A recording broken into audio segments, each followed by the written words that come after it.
नमस्कार दोस्तों, हमारी आज की कहानी है सबका ध्यान रखने वाली बहू हुई परेशान। बाद में जो हुआ सबके होश उड़ गए।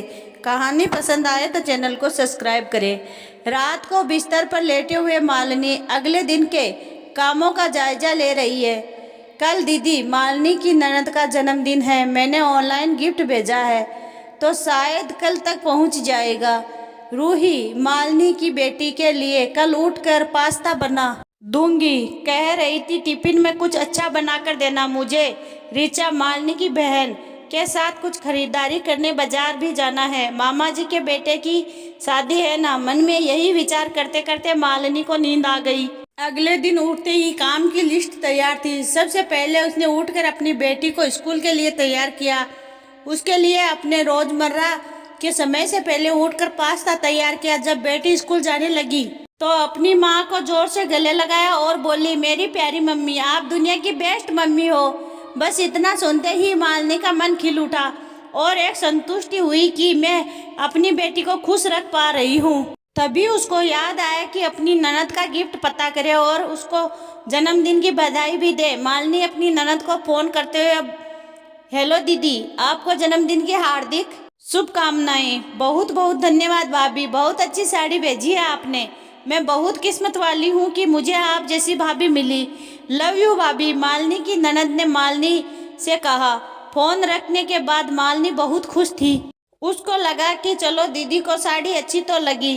अभी नाश्ता निपटा कर थोड़ी खाली ही हुई थी, तभी मालिनी की छोटी बहन रिचा का फोन आया। दीदी कहाँ हो यार, तुम्हारी बहन तुम्हें कब से ढूंढ रही है। कब आओगी, बाजार चलना नहीं है क्या? अच्छे अच्छे कपड़े पसंद करवा दो। बस रिचा, थोड़ा लंच बना दूँ?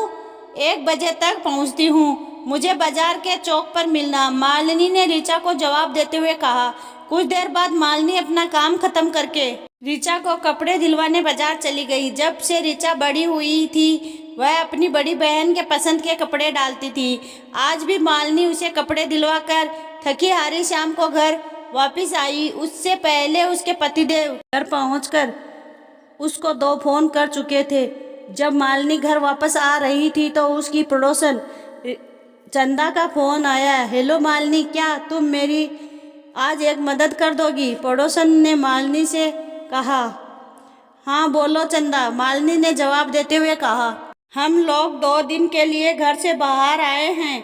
मेरी सासू माँ घर पर है, उसने पीछे से कुछ पेट में तकलीफ हो गई है। क्या तुम प्लीज उनको थोड़ी खिचड़ी बनाकर दे दोगी? चंदा ने मालिनी से कहा। मालिनी की मना करने की आदत नहीं थी, इसलिए उसने चंदा को भी हाँ कर दिया।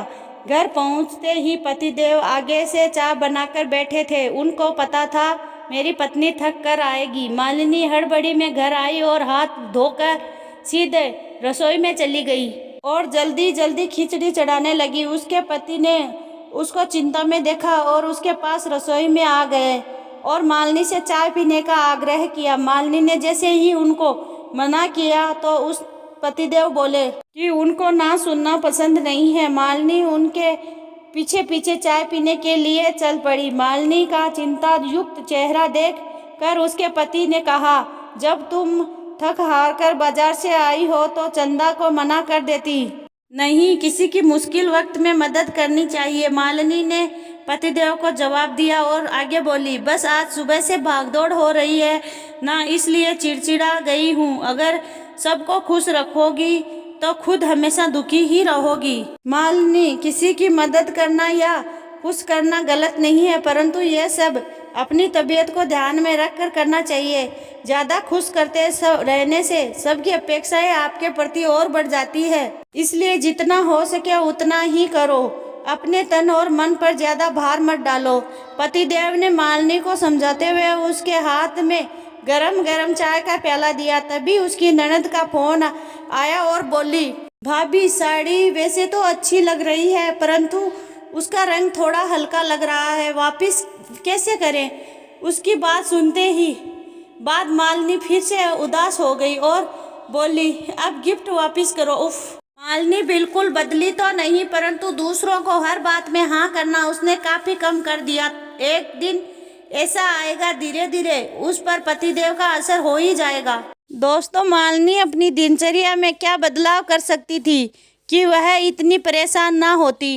कृपया कमेंट करके ज़रूर बताएं।